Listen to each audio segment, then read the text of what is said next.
आज इस वीडियो में हम बात करेंगे कि जो डायबिटिक गैंग्रीन फुट होते हैं उसके क्या क्या ट्रीटमेंट ऑप्शंस हैं एंड किस तरह से हम उसको ठीक कर सकते हैं। तो सबसे पहले जब भी हम ट्रीटमेंट की बात करेंगे तो सबसे पहले हमें उसके बीमारी के बारे में, उसके कारणों के बारे में बात करनी पड़ेगी। डायबिटिक फुट में क्या होता है कि इसको हम हमारी मेडिकल लैंग्वेज में पेरिफेरल वैस्कुलर डिजीज़ बोलते हैं। उसका मतलब क्या है कि जो हमारी पेरिफेरीज हैं, हाथ और पैर हैं, स्पेशली जो हमारी लास्ट की जो उंगलियां हैं, ठीक है, वहाँ पर जब खून प्रॉपर नहीं पहुँच पा रहा है, और खून अगर प्रॉपर नहीं पहुँच पा रहा है जिसकी वजह से प्रॉपरली न्यूट्रिशन और ऑक्सीजन नहीं पहुँच रही है, और जब प्रॉपर ऑक्सीजन और न्यूट्रिशन नहीं आ रहा है तो वहाँ का जो सेल्स हैं, वो टिश्यूज हैं, वो डेड हो जाते हैं और वो ब्लैक होना शुरू हो जाते हैं, जिसको हम डायबिटिक गैंग्रीन फुट बोलते हैं या फिर गैंग्रीन बोलते हैं। अब हम बात करते हैं कि अगर किसी पेशेंट को ये दिक्कतें हैं तो इसमें एक बेसिकली एक स्टेजिंग चलती है। इनिशियली स्टार्टिंग में क्या होता है कि पेशेंट को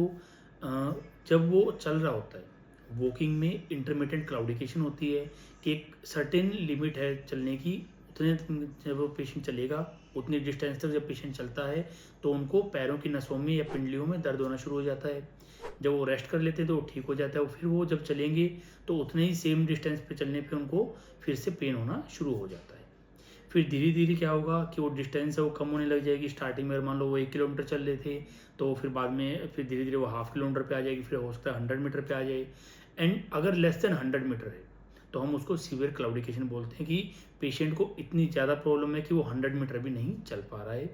या फिर उनको रेस्टिंग पेन होना शुरू हो जाता है कि जब पेशेंट घर के ऊपर लेटा हुआ, बेड के ऊपर लेटे हुए, तब भी उनको बहुत सीवियर पेन हो रहा है। इवन वो पेन किलर से भी सेटल नहीं हो रहा है, चाहे आप कितनी ही पेन किलर खिला लो उनको फिर भी पेन रहता ही है। बिकॉज क्योंकि वो डिजीज़ ही ऐसी है कि वो पेन किलर से जल्दी से ठीक नहीं होती। फिर इसके नेक्स्ट स्टेज में चलते हैं कि जब उनको गैंग्रीन बन जाती है कि उतनी सीवियर ब्लड सप्लाई है, वो उतनी हैम्पर हो गई है, उतनी कम ब्लड सप्लाई जा रही है और उतना ही कम न्यूट्रिशन और ऑक्सीजन पहुंच रहा है नीचे के पेरिफेरल टिश्यूज में कि वो सेल डेथ होगी, जिसकी वजह से वो ब्लैक होना शुरू हो गए, काला पड़ना शुरू हो गए। या तो उनको गैंग्रीन या काला पड़ गया है, या फिर उनको डायबिटिक अल्सर हो जाते हैं पैरों के नीचे की जो हमारी जो हील्स होती है वहाँ पर, या फिर उंगलियों के बीच में, या फिर पैर के जो निचले हिस्से वहाँ पर जख्म बन जाता है, अल्सर्स बन जाते हैं।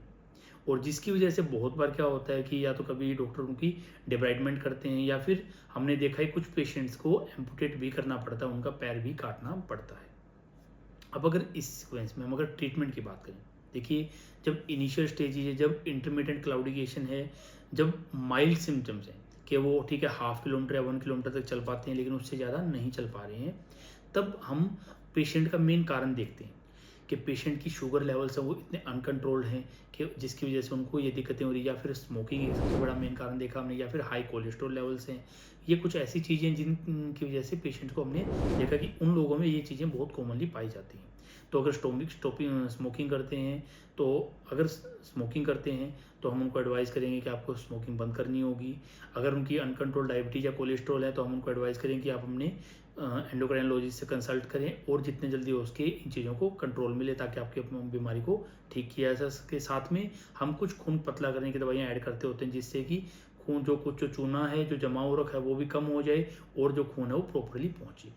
अगर हम बात करें सीवियर क्लाउडिकेशन, या फिर पेशेंट को जब गैंग्रीन बन गया है, पैर काला पड़ गया है, या फिर उनको डायबिटिक अल्सर बन गए हैं, पैरों के अंदर जख्म बन चुके हैं ऑलरेडी, तो उस कंडीशंस में जब उन्हें रेस्टिंग पेन या सीवियर क्लाउडिकेशन है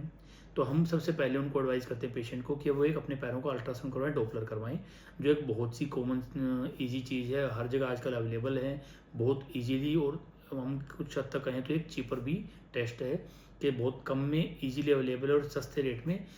कम पैसे में ये टेस्ट हो जाता है, जिससे हमें पता चल जाता है कि पैरों की नसों के अंदर, जो हमारा पैरों की जो लास्ट एंड की जो नसें हैं, वहाँ तक कितना खून पहुँच रहा है। अगर हमें लगता है कि वो खून कम पहुँच रहा है जिसकी वजह से दिक्कतें आ रही हैं, तो फिर हम पेशेंट को एडवाइस करते हैं कि उनको एंजियोप्लास्टी की ज़रूरत है। एंजियोप्लास्टी का मतलब क्या है कि एंजियोप्लास्टी में हम क्या करते हैं कि हम पैर की नसों के अंदर सुई लगा के उससे एक पतली तार लेके जाते हैं, और उस तार के ऊपर ही हम बैलून लेके जाते हैं। बैलून से जहाँ पर भी जो नैरोइंग है, जो ब्लॉकेज है, उसको हम खोल देते हैं, और अगर ज़रूरत पड़ती है तो हम वहाँ पे स्टंट डाल देते हैं।